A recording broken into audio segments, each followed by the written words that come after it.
के बोलो, सर्वशक्तिमान परमेश्वर, आपके सब कामों को ग्रहण करने के लिए मैं तैयार हूं।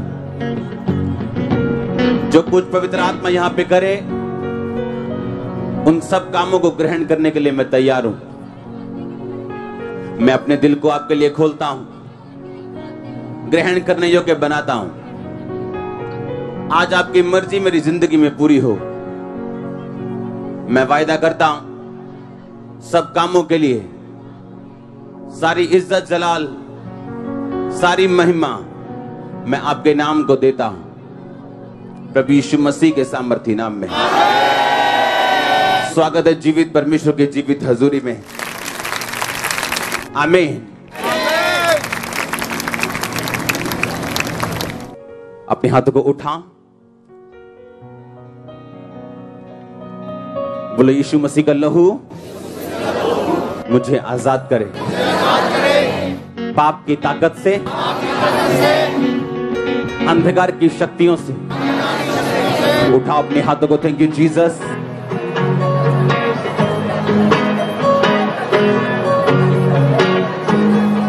तारीफ करो सब जन, सब जन।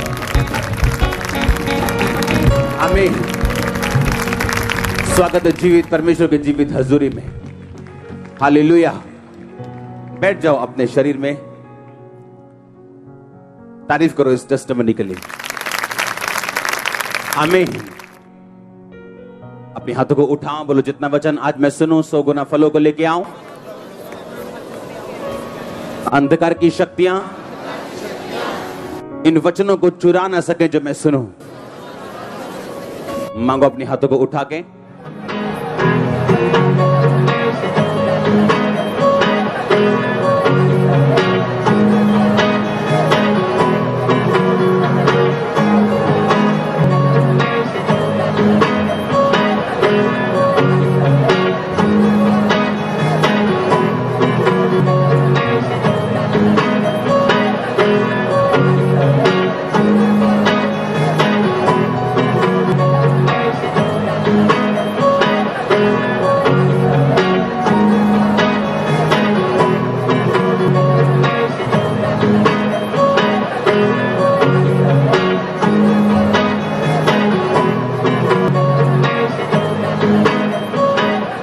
आमीन। दूसरा शमूएल 8 उसकी एक आयत से मैं पढ़ूंगा।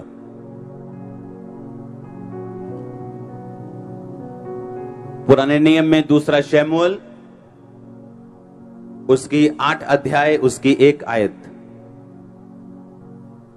अपने पड़ोसी को बोलो, ध्यान से सुन, क्योंकि सुनना विश्वास को पैदा करता है, और अगर विश्वास पूरा हो तो तू कुछ भी कर सकता है। आमीन। उसमें लिखा है, इसके बाद दाऊद ने पलिश्तियों को जीतकर अपने अधीन कर लिया, और दाऊद ने पलिश्तियों की राजधानी की प्रभुता उनके हाथ से छीन ली। फिर उसने मोआबियों को भी जीता और इनको भूमि पर लेटाकर डोरी से मापा। तब 2 डोरी के लोगों को मापकर घात किया और डोरी भर के लोगों को जीवित छोड़ा। तब मोआबी दाऊद के अधीन होकर भेंट ले आने लगे।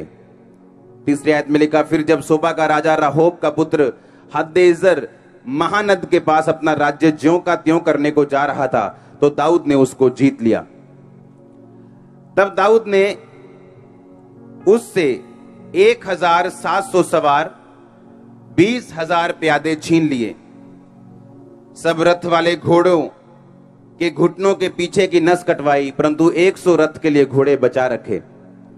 जब दमिश्क के अरामी सोबा के राजा हददेजेर की सहायता करने को आए, तब दाऊद ने अरामियों के 22,000 पुरुष मार दिए। तब दाऊद ने दमिश्क के अराम के सिपाहियों की चौकियां बिठाई। इस प्रकार अरामी दाऊद के अधीन होकर भेंट ले आने लगे। जहां जहां दाऊद जाता था, वहां वहां यहोवा उसको जयवंत करता था। हददेजेर के कर्मचारियों के पास सोने की जो ढालें थी, उन्हें दाऊद ने लेकर यरूशलेम में आया, और बेत और बरोते नामक हददेजेर के नगरों से दाऊद राजा बहुत सा पीतल ले आया। जब हमात के राजा तोई ने सुना कि दाऊद ने हददेजेर की समस्त सेना को जीत लिया है, तब तोई ने योराम नामक अपने पुत्र को दाऊद राजा के पास उसका कुशल क्षेम पूछने और उसे इसलिए बधाई देने को भेजा क्योंकि उसने हददेजेर से लड़कर उसको जीत लिया था। हददेजेर तोई से लड़ा करता था। योराम सोना, चांदी और पीतल के पात्र लिए हुए आया। सब बोलो आमीन। 11 आयत में लिखा, इनको दाऊद राजा ने यहोवा के लिए पवित्र करके रखा और वैसे ही जीती हुई सब जातियों के सोने चांदी से भी किया, अर्थात अरामियों, मुआबियों, अमोनियों, पलिश्तियों, अमालोकियों के सोने चांदी को और रहोब के पुत्र सोबा के राजा हददेजेर की लूट को भी रखा। तब दाऊद लोन वाली तराई में 18,000 अरामियों को मारकर लौट आया और उसका नाम बड़ा हो गया। सब बोलो आमीन। 15 आयत में लिखा, दाऊद तो समस्त इजराइल पर राज्य करता था और दाऊद अपनी समस्त प्रजा के साथ न्याय और धर्म के काम करता था। सब बोलो आमीन। अपनी बाइबल को उठाओ, बोलो जितना वचन मैंने पढ़ा मैं इसको समझूं और 100 गुना फलों को लेके आ सकूं। मांगो अपने हाथों को उठा।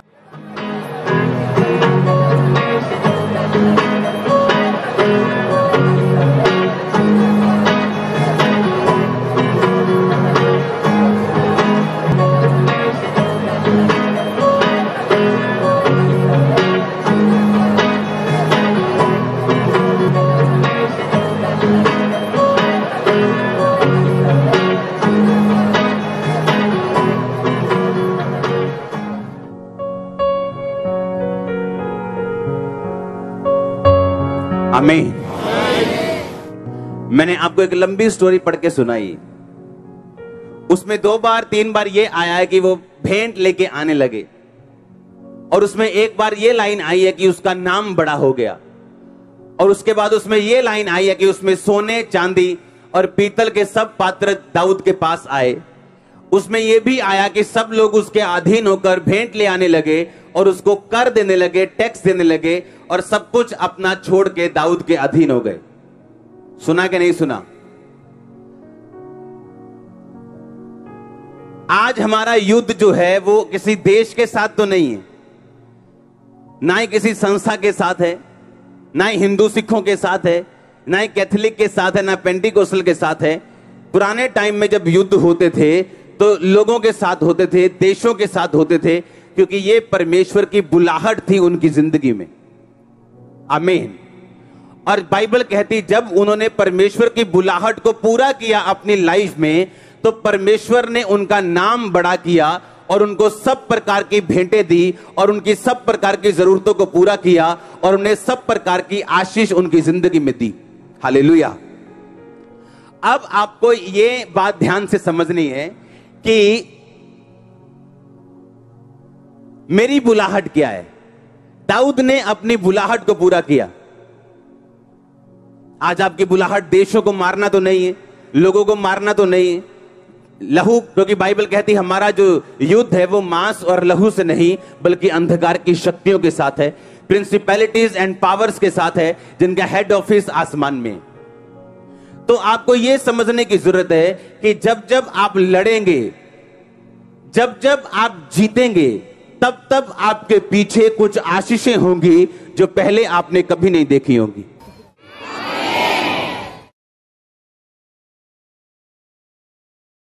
हालेलुया। कितने मेरी बात को समझ रहे हैं? आपको यह बात ध्यान से समझनी, आप युद्ध में हो। हालेलुया। आप किस में हो? आप एक लड़ाई में हो और उस लड़ाई को अगर आप लड़े और जीते, आपके पीछे ब्लेसिंग्स आपका वेट कर रहे हैं। वो ब्लेसिंग आपकी फैमिली की साल्वेशन है, वो ब्लेसिंग आपके पति का शराब छोड़ना है, वो ब्लेसिंग आपके फैमिली का बपतिस्मा है, वो ब्लेसिंग आपकी फाइनेंशियली है, वो ब्लेसिंग आपकी हीलिंग है, वो आपकी जीत है, आपकी विक्ट्री है। वो सब प्रकार की ब्लेसिंग जो परमेश्वर ने आपको देनी है, आपके लड़ने और जीतने पर निर्भर करती हैं। बहुत सारे लोग हैं जो अपनी लड़ाई को अच्छी तरह से लड़ नहीं रहे, बहुत सारे ऐसे लोग हैं जो अपनी लड़ाई को नहीं लड़ते और ना ही वो जीतते हैं और ना ही वो आशीषों को ले पाते हैं जो परमेश्वर उनको देना चाहते हैं। बाइबल कहती है जब जब दाऊद लड़ा, जब जब वो लड़ा, लोग उसके पास भेंट लेके आने लगे, फाइनेंशियली उसको बरकत मिली, और जब जब वो लड़ा उसका नाम परमेश्वर ने बड़ा किया। बाइबल कहती जब तू मुझे पुकारेगा मैं तेरे नाम को बड़ा करूंगा, मैं तेरी महिमा को बढ़ाऊंगा। परमेश्वर ने कहा अपनी नहीं, मैं तेरी महिमा को बढ़ाऊंगा, क्योंकि तूने मेरे नाम को जान लिया। मैं तुझे छुड़ाऊंगा, तुझे बचाकर तेरी महिमा को बढ़ाऊंगा। अगर तू मेरे छाए हुए स्थान के ऊपर बैठा रहे, जो स्थान मैंने तुम्हें दिया, एक विश्वासी होने का, एक पास्टर होने का, एक बिलीवर होने का, उस स्थान पे अगर तू खड़ा रहे और अड़ा रहे और लड़ता रहे, तो मैं ये सब आशीषें तुझे दूंगा। आप लड़ाई में हो, समझ आ रही है कि नहीं? मैंने कहा समझ आ रही है कि नहीं? अपने पड़ोसी को बोलो तुम फाइट में हो। ऊंची आवाज में बोलो, फिर से बोलो ऊंची आवाज में बोलो, तुम लड़ाई में हो। आमीन। आप समझ रहे मेरी बात को? दाऊद जब जब लड़ा उसे आशीष मिली। अब प्रॉब्लम ये है, आपका युद्ध जो है वो शैतान के साथ है, अंधकार की शक्तियों के साथ है, हां या ना? अब उस युद्ध में जीतने के लिए आपको पहली चीज जो चाहिए वो है पाप के ऊपर फतेह पाना। क्योंकि आपका युद्ध अब शारीरिक नहीं, जो आप शरीर के ताकत से जीतने वाले हो। आपका युद्ध अब एक आत्मिक युद्ध है, जो आप आत्मिक ताकत से जीतने वाले हो। और जब तक पाप की ताकत आप पे भारी रहेगी, आप उस युद्ध को नहीं जीत पाओगे। बाइबल कहती है जो मैं करना चाहता हूं वो नहीं कर पा रहा हूं, जो नहीं करना चाहता हूं वो कर रहा हूं। बोलो ये पाप की ताकत है। हां, समझ आ रही है कि नहीं? मैंने कहा समझ आ रही है कि नहीं? ये कौन सी ताकत है? ये पाप की ताकत। उसने कहा जो मैं करना चाहता हूं वो मैं नहीं कर पा रहा हूं, जो मैं नहीं करना चाहता वही कर रहा हूं। इसका मतलब शैतान जानता है कि अगर उसने आपको युद्ध लड़ने दिया और जीतने दिया, उसकी ग्रिप आपसे छूटेगी। उसके सिम्टम्स, उसके दी हुई सारे बोरिया बिस्तरे जो आपको दिए हैं, जब आते हैं ना, जब रिश्तेदार आते हैं तो सामान लेके आते हैं, साथ कपड़े लेके आते कि नहीं आते? जब शैतान आता है वो बीमारियां लेके आता है, कलेश लेके आता है, असंतुष्टि लेके आता है। और जब ये जाता है अपने बोरिया बिस्तरा बांध के साथ लेके जाता है। लेकिन ये जाता कैसे, ये सोचने वाली बात है। बाइबल कहते जब जब दाऊद लड़ा या कोई भी परमेश्वर का दास लड़ा पुराने नियम में, तो उसको आशीष मिली। अब नए नियम में परमेश्वर कहता अब तुम्हारी लड़ाई जो है वो शरीर के साथ नहीं, किसी मिशन के साथ नहीं, किसी संगठन के साथ नहीं है जो तुम्हारा विरोध करता है। तुम्हारी लड़ाई अब शैतान के साथ है। और जब जब आप शैतान से लड़ेंगे तब तक आप जीतेंगे और तब तक ब्लेसिंग्स आपको फॉलो करेंगे। आपकी लाइफ की कुछ आशीषें ऐसी हैं, अगर आप पाप छोड़ दें, सर्टन टाइप की आशीष आपकी लाइफ में बिना प्रेयर के आ जाएगी जब आप अपने शरीर पर फतह पालेंगे। परमेश्वर ने कहा, जब चेलों ने पूछा हम ये दुष्ट आत्मा क्यों नहीं निकाल सके, हम ये हीलिंग क्यों नहीं कर सके, उसने कहा ये हीलिंग वही कर सकते हैं जो प्रार्थना और उपवास में रहते हैं। क्योंकि जब आप प्रेयर में और उपवास में रहेंगे, आप अपने शरीर पर काबू कर लेंगे। मैंने लोगों को देखा जो वो नहीं करना चाहते वो करते हैं, जो वो करना चाहते वो कर नहीं पाते। दिल करता है सेवा करने का, कर नहीं पाते, क्योंकि उनके ऊपर सिन की पावर है, पाप की पावर ने उन पे कब्जा की है। और पाप की पावर को तोड़ने के लिए आपको फास्टिंग करनी पड़ती है, आपको प्रेयर करनी पड़ती है, आपको और फास्टिंग और प्रेयर और फास्टिंग और प्रेयर, जब तक आप उस पाप पर कब्जा नहीं कर लेते और उसे हरा नहीं देते। और उसके बाद जीत श्योर है जो परमेश्वर ने आपके लिए रखी हुई है। अगर आमीन ऊंचा, ये आशीष आपकी। हालेलुया, जोर से बोलो हालेलुया, जोर से ऊंची आवाज में बोलो हालेलुया। आज सिन पावर आपकी लाइफ से टूटने वाली है। और यीशु मसीह के नाम में आप रिलीज होने वाले हो, और यीशु मसीह के नाम में प्रार्थना में आप रिलीज होने वाले हो, फास्टिंग में आप रिलीज होने वाले हो। आमीन। ऊंचा आशीष ऊंची, मैंने कहा आमीन। ऊंचा आशीष ऊंची। हालेलुया। जोर से बोलो हालेलुया। आपको ध्यान से आज का वचन समझना है। अगर आप लड़ेंगे नहीं, आप जीतेंगे नहीं। और अगर आप लड़ना चाहते हो, आपको आपके पाप से और शरीर के कामों से आजाद होना पड़ेगा। आमीन। जब जब आप अपनी बुलाहट के अनुसार लड़ेंगे, वो व्यभिचार हो सकता है जिससे आपकी लड़ाई हो, गंदा देखना हो सकता है जो आपकी कमजोरी हो, टीवी हो सकता है, झूठ बोलना हो सकता है, पैसा हो सकता है, चोरी हो सकता है, गंदगी हो सकता है, गंदे दोस्त हो सकते हैं। ये आपकी रुकावट है लड़ने में। ये आपको इनइफेक्टिव, ये आपको ऐसा हथियार बनाती जो थोथ है, जिसकी धार कमजोर है। और जब धार कमजोर होगी, पेड़ कटने में टाइम लगेगा, जोर ज्यादा लगेगा। जो काम दूसरा बंदा आराम से कर रहा है वो आपको हैवी लगेगा। आप कुछ पापों के ऊपर फतह पा लेंगे, परमेश्वर कुछ ब्लेसिंग्स, चर्च ग्रोथ, ऐसी चीजें जो लोग मांगते मिलती नहीं, आपकी लाइफ में रिलीज करता है उनको। वो फाइनेंशियल ब्लेसिंग हो, वो कोई भी ब्लेसिंग क्यों ना हो, जब जब आप परमेश्वर की ओर बढ़ेंगे और अपने पाप के ऊपर फतह पाएंगे, वो आपकी लाइफ में आने वाली हैं। कुछ ब्लेसिंग्स ऐसी हैं, जब तक आप अपने पापों के ऊपर फतह नहीं पाते, वो आपकी लाइफ में एंटर नहीं करती। हालेलुया। जो सिन पावर है वो आपको एक्चुअल में रोकती है अगले लेवल पे जाने से। वो फाइनेंस का हो, लाइफ का हो, शांति का हो।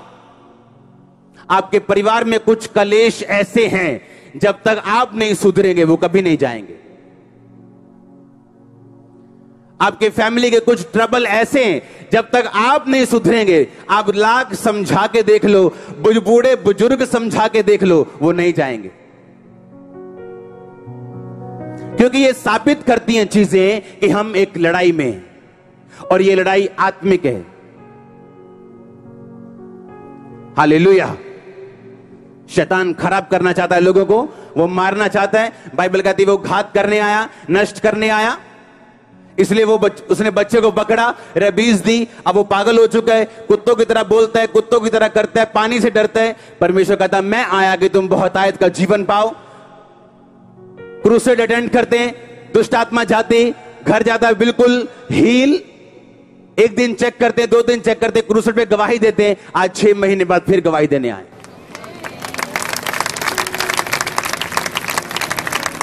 तुम आत्माओं पे जिस दिन कब्जा कर लोगे, तुम अपनी लाइफ पे कब्जा कर लोगे। जिस दिन व्यभिचार की आत्मा पे कब्जा कर लोगे, उस दिन किसी आशीष पे भी कब्जा कर लोगे। जिस दिन चोरी की आत्मा पे कब्जा कर लोगे, उस दिन आशीष के ऊपर भी कब्जा कर लोगे। इसीलिए शैतान भरमाता है इन लल्लू लोगों को।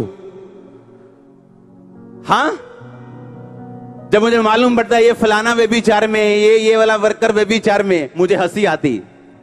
मैंने कहा क्या कर रहे हो तुम अपना नुकसान कर रहे हो। तुम्हें मालूम नहीं, अभी तुम्हें बाद में मालूम होगा। बाइबल कहती है ऐसा नहीं हो सकता कि तुम अपने छाती पे अंगारे रख लो और तुम जलो ना। इसका परिणाम नाक दोना सा कड़वा होगा। और बाइबल कहती है व्यभिचारी बंदे की बेइज्जती जब तक वो धरती पे जिएगा कभी मिटेगी नहीं।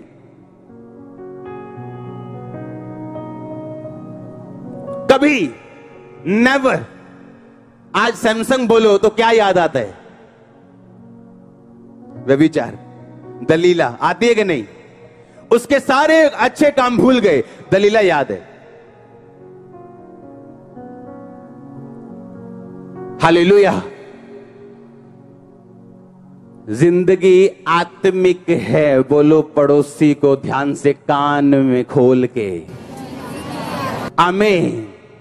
दाऊद अच्छा भला था। बाइबल कहती है उसको शत्रुओं से विश्राम मिला, अपनी से इतना विश्राम मिला कि अब उसे लड़ने जाने की भी जरूरत नहीं थी। अब वो अपने लोगों को लड़ने के लिए भेजता था और उसके लोग जीत के आते थे। नहीं तो राजा के बिना जीतना बड़ा मुश्किल। राजा के पुरुषार्थ और उसके हियाव से सेना जीतती थी। अब दाऊद उस लेवल पे आ गया था कि उसे खुद जाने की जरूरत नहीं, सेना भेजता था और सेना जीत के आती थी। अपना सेनापति योआब भेजता था और वो जीत के आता था। और लिखा जब वो आराम करने लगा और अपनी छत पे टहलने लगा तो एक औरत को नंगा नहाते हुए देखा और उसको बुला के उसके साथ सोया। अब वो औरत प्रेग्नेंट हो गई। अब उसने कहा मैं इसको पाप को ढक दूंगा। अब उसने उसके पति को बुलाया जो सेना में था। कहता जा अपनी औरत के साथ जा, सो जा, जाके जा 10 दिन इसके साथ बिता, ताकि जब वो उसके साथ सोए तो उसका नाम ना लगे कि वो प्रेग्नेंट कहां से हो गई अगर वो सोया नहीं। पर वो सोया नहीं तो उसको मरवाना पड़ा उसको। तो परमेश्वर ने बुला के बोला मैंने तुझे सारी आशीषें दी, मैं और भी तुझको बहुत कुछ देने वाला था, पर अब तूने पाप किया। अब वही तलवार जो तूने इसके पति पे चलवा के मारा है तेरे घराने पे चलाई जाएगी। उसके बाद मालूम क्या हुआ? उसके बाद दाऊद के कितने बच्चे थे, उसका अपना बेटा उसकी अपनी बेटी के ऊपर मोहित हो गया। बाइबल कहती है उसके साथ रेप किया और उसके बाद उससे नफरत करने लगा और उसके अपने भाई ने फिर अपने भाई को मारा अपनी बहन का रेप करने के कारण। अब सोचो क्या प्रेयर बचा सकी उसे कि प्रभु मेरे घर में कोई अभी गुनाह ना हो, कोई परमेश्वर कलेश ना पड़े। आप कलेश नहीं रोक सकते अगर आप खुद पाप में हो तो, क्योंकि वो आत्माएं आपके घर को इफेक्ट करेंगी, आपके फाइनेंस को इफेक्ट करेंगी, आपके शरीर को इफेक्ट करेंगी। पास्टर्स लोगों को मैं बताना चाहता हूं जो ऑनलाइन है, लोगों की कंडीशन देख के कभी मत फैसला करो, कभी भी नहीं, नेवर। ऐसे लोग हैं जो मैंने गाते हुए देखे क्वायर में और आगे बोलेंगे पापा जी मेरे थायराइड है, और बाद में मालूम होता है इनकी फ्रेंडशिप थी यहीं पे किसी के साथ और पापा प्रेयर कर रहे थायराइड पे। नो, ये वो वाला पापा नहीं है। हालेलुया। जिसकी आंखें बंद हो।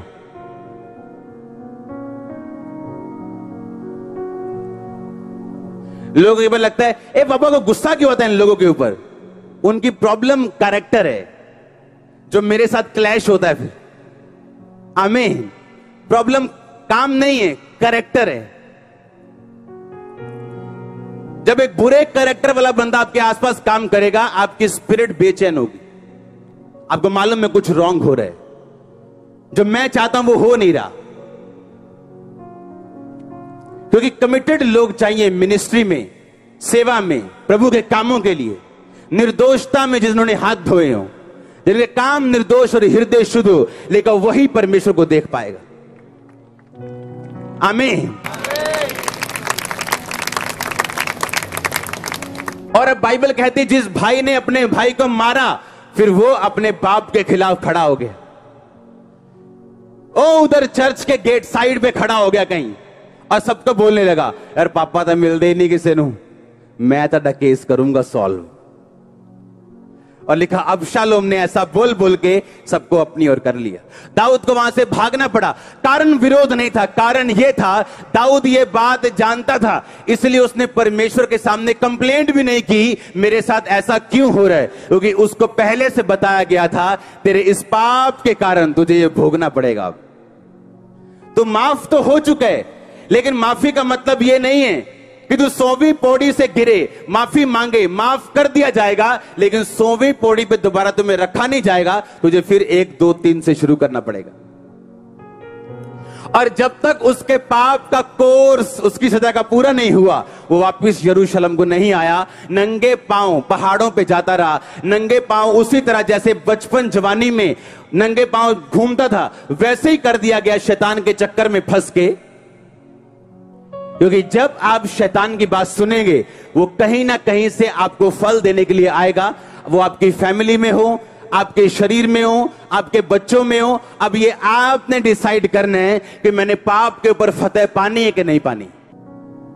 ऐसे मूर्ख लोग भी हैं जो व्यभिचार में यहां बैठे हैं और आशीष मांग रहे हैं परमेश्वर से। आप इमेजिन करो, और आशीष मांग रहे हैं मेरे रास्ते खुल जाएं, मेरा फाइनेंस खुल जाए। आप किसी बाबा के पास नहीं आए हो, आपको किसी बाबा के पास जाना चाहिए।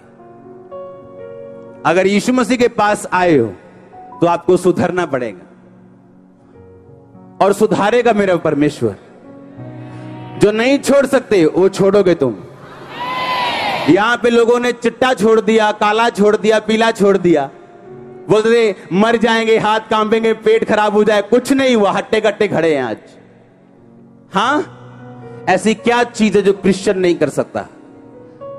ऐसी क्या चीज है तुम नहीं कर सकते? लेकिन जो मुझे सामर्थ्य देते हैं उसमें मैं सब कुछ कर सकता हूं। सब कुछ, सब चीजें मेरे लिए पॉसिबल है जो मुझे सामर्थ्य देते हैं। आमीन। इसलिए मैंने कहा आप एक लड़ाई में हो। अब परमेश्वर आप पे थोपता नहीं लड़ाई को, आप करना चाहते हो, आप पाप को जीतोगे। आपको मालूम है ये मेरी फाइट है, ये मसीह मेरी लड़ाई है। मैंने प्रार्थना में बैठना है, मैंने फास्टिंग में बैठना है, मैंने पाप के ऊपर फतेह प्राप्त करनी है, मैंने पाप के ऊपर पूरी तरह से कब्जा करना है। ये शरीर पाप के लिए नहीं, परमेश्वर के लिए होगा। कमिट करो अपनी लाइफ को, रीडेडिकेट करो अपनी लाइफ को। सोचो मेरी प्रार्थना कितनी, मेरी फास्टिंग कितनी, और सोचो मैंने क्या करना है परमेश्वर के लिए। कितनी देर परमेश्वर के सामने जाना है, रोज, एवरीडे। हालेलुया। आप देखेंगे फतह पाते हुए अपने आप को। आपके बच्चे आपको गुड न्यूज देंगे। आमीन। ऊंचा मसा आपका। मैंने कहा आपके बच्चे आपको गुड न्यूज देंगे। मैंने कहा आपके बच्चे आपको गुड न्यूज देंगे अगर आप फॉलो करेंगे ये वर्ड। Hallelujah, hallelujah. जितना आपका समर्पण उतनी आपकी आग, जितनी लकड़ी उतनी आग, जितना आपका समर्पण उतनी फायर आपकी लाइफ। जितनी फायर होगी उतना शैतान दूर रहेगा। अगर फायर 2 फुट की है तो शैतान थोड़ा सा ही दूर है। जैसी फायर खत्म शैतान एंटर। अगर फायर 6 फुट की है तो वो 8 फुट दूर खड़ा होगा और कोशिश करेगा आपकी फायर को बुझाने की। पर अगर आपकी फायर परमाणु बम वाली और किलोमीटर के हिसाब से लंबी, यीशु मसीह के नाम में receive fire in the name of Jesus. Catch fire. Holi ghost, Holi ghost, Holi ghost, Holi ghost, Holi ghost, Holi ghost, Holi ghost. Receive fire, catch fire in the name of Jesus. na kusa makande na bruma satia na makusa makande na lakura bashate, lakura bashate, lakuna masatia na basuke nekene। यीशु मसीह के नाम में आमीन। ऊंचा ये आशीष आपकी। Hallelujah. Holi spirit ने कहा एक दूसरे की मदद करना। अगर इस भाई को लगता है कि मैं इस भाई को व्यभिचार से बचा सकता हूं तो ये जरूर बचाए। ये होली स्पिरिट ने कहा बताने के लिए अब भी जरूर बचाए। और आज आप जानते हैं दाऊद क्यों मरा? उसने क्या किया मालूम? उसने अपने पाप को ढकने की कोशिश की। कैसे? पहले उसने उसके पति को भेजा कि तू चला जा 10 दिन। वो नहीं गया। उसने क्या किया? मरवाया। और अपने पाप को क्या किया? ढका। और यीशु मसीह के अलावा कोई पाप ढक नहीं सकता। जब ये कैमरामैन दूसरे कैमरामैन का पाप ढकेगा तो ये दोषी, क्योंकि ये यीशु मसीह की जगह ले रहा है, क्योंकि ये पाप ढक नहीं सकता। अगर ये बहन इसका पाप ढकेगी तो ये यीशु मसीह की जगह ले रही, ये भी उतनी ही दोषी होगी जितनी ये दोषी। अगर आप अपनी बहन को पाप से बचा सकते हो और आपने नहीं बचाया, आप उतने ही दोषी हैं जितनी आपकी बहन दोषी। अगर आपको मालूम है कि व्यभिचार की आत्मा अटैक कर रही, आप उस काम को, उस गली में उस शख्स के सामने जाना छोड़ दो। दो चित्ते दो मने ना रहो, एक मन बनाओ और उसे फॉलो करो।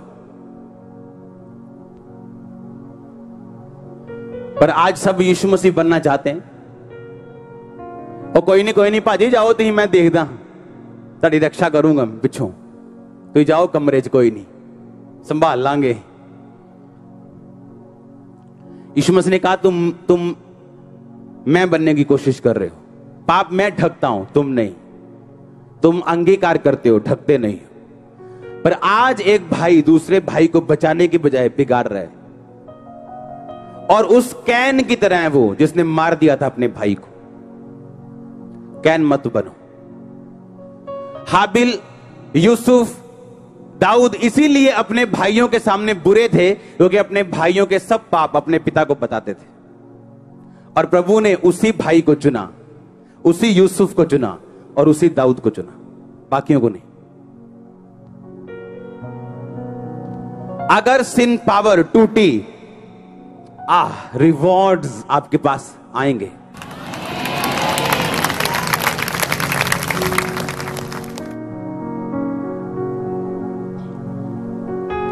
रिवॉर्ड्स। आपको तेज भागना है, अगर उड़ना है, अगर मसीह में, जो आशीष लोग सालों लगाते हैं, अगर वो महीनों थोड़े दिनों में लेनी है,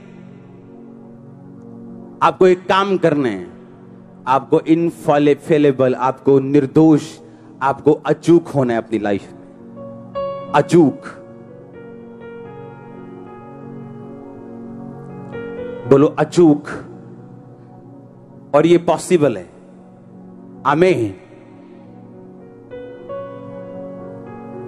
जब हम मसीह में नहीं थे ना, तो सुनते थे कि फलाने भाई ने परमेश्वर को पाने के लिए घर बार छोड़ दिया, अन्न त्याग दिया, पहाड़ों में चला गया, फलानी जगह चला गया, टेढ़ा होके भक्ति कर रहा है। और शर्म आनी चाहिए क्रिश्चियन लोगों को, शर्म से डूबना चाहिए। जीवित परमेश्वर के बारे में पता चलने के बावजूद वो कमिटमेंट अभी तक नहीं। शर्म आनी चाहिए।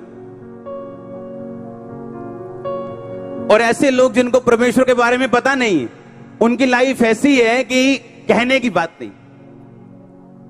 और क्रिश्चियन लोगों को मालूम है ये सामने कैंसर, एड्स, ये रेबीज जैसे रोग जा रहे सामने मेरे, ये परमेश्वर काम कर रहा है। अभी भी सोच रहे बपतिस्मा ले ले ये होने,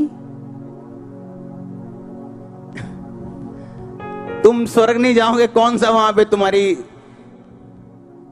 कोई स्वागत नहीं होना है। हाँ, कि भाई साहब आ रहे हैं जी, बस इसको, अरे भाई बपतिस्मा लोगे, तुम बचाए जाओ। कोई वहां दूत नहीं बचाया जाएगा, तुम बचाए जाओ। परमेश्वर का कोई फायदा नुकसान नहीं है, वो अपना काम करके बैठा है स्वर्ग में, लिखा सब कुछ पूरा हुआ। अब जो बिलीव करेगा मनुष्य के पुत्र के ऊपर, यीशु मसीह के ऊपर, वो बचाया जाएगा। जो विश्वास ना करेगा वो दंड का भागी होगा। हालेलुया। आप जानते हैं आपका चर्च में आने का प्राइम पर्पस क्या है? सबसे बड़ा पर्पस सोल सेविंग। आपका सबसे बड़ा काम है दुनिया में सोल्स बचाना, रूहें बचाना। कितने रूहों को प्रचार किया है इस महीने आपने? अच्छा ये बताओ, कितने लोग चर्च में आए हैं आपके द्वारा इस महीने?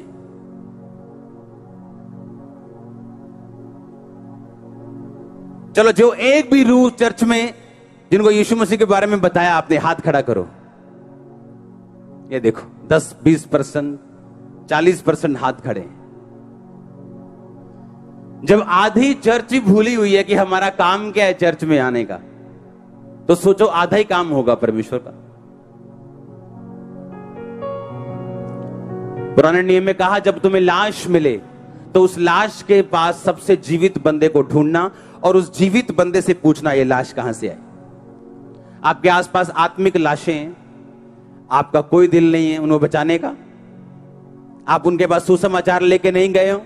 आपने उन्हें यीशु मसीह के बारे में नहीं बताया? रोज चर्च से रोज हजारों लोगों को सुसमाचार देने के लिए बसें जाती हैं, लोग जाते हैं, हजारों पंफलेट्स जाते हैं, पोस्टर्स जाते हैं। कितनी बार आप शामिल हुए हो चर्च उनमें? चलो आज एक छुट्टी करते हैं, इवेंजलिस्ट टीम के साथ चलते हैं। नहीं, हाँ वैसे छुट्टी नहीं की, फिर प्रभु बुखार देता है आपको छुट्टी करने के लिए, फिर आप बुखार में छुट्टी करते हो। अगर आप मसीह के लिए छुट्टी कर लोगे तो बुखार आएगा ही क्यों?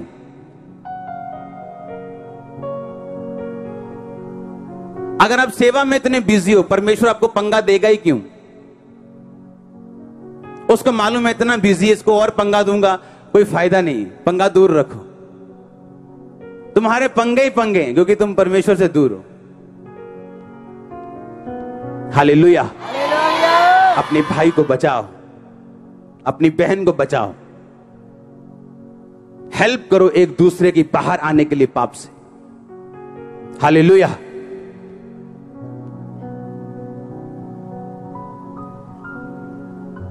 क्योंकि जो व्यक्ति व्यभिचार में फंसा वो भी दंड का भागी, जिसने छोटे कपड़ों से बार बार फंसाया वो भी भागी। हालेलुया। समझदार बनना है। आमीन। बोलो अपने पड़ोसी को, समझदार बन, शरीर को जीत, पाप को जीत। कुछ रिवॉर्ड्स पड़े तेरे लिए जो तुझे मिलने वाले 100% यीशु मसीह के नाम में। आमीन। ऊंचा बरकत आपकी। बरकत के नाम पे तो आप आमीन टेंट फाड़ देते हो। आप व्यभिचार छोड़ने को बोलो तो सोचते हो अच्छा अगले महीने छड़ना। हालेलुया। ऐसा नहीं करना है। आमीन। आप उतना लेट हो जितना आप चाहते हो। ऐसे बहुत सारे सेवक है जिनकी लाइफ में ये मसा 60 साल की उम्र में शुरू हुआ। ये नहीं कि जवानी में प्रभु ने दिया नहीं, जवानी में भटकते रहे बस, और बाद में पछतावा करने से कोई फायदा नहीं। जब चिड़िया चुग गई खेत। हाँ हालेलुया। तैयार हो डेडिकेट लाइफ जीने के लिए, लड़ने के लिए, और लड़ने के बाद प्रमोशन 100% है। ऐसा नहीं होगा आप किसी वचन के लिए लड़ें, आप प्रभु के लिए खड़े रहें और आपकी लाइफ चेंज ना हो। ऐसा नहीं होगा, 100% नहीं होगा। कुछ बदलने वाला है बड़ा आपकी लाइफ में। अगर आमीन ऊंचाई आशीष आपकी। मैंने कहा कुछ बदलने वाला यीशु मसीह के नाम में। मैं आत्मा में माहौल को चेंज होता हुआ देख रहा हूं। यीशु मसीह के नाम में मांगता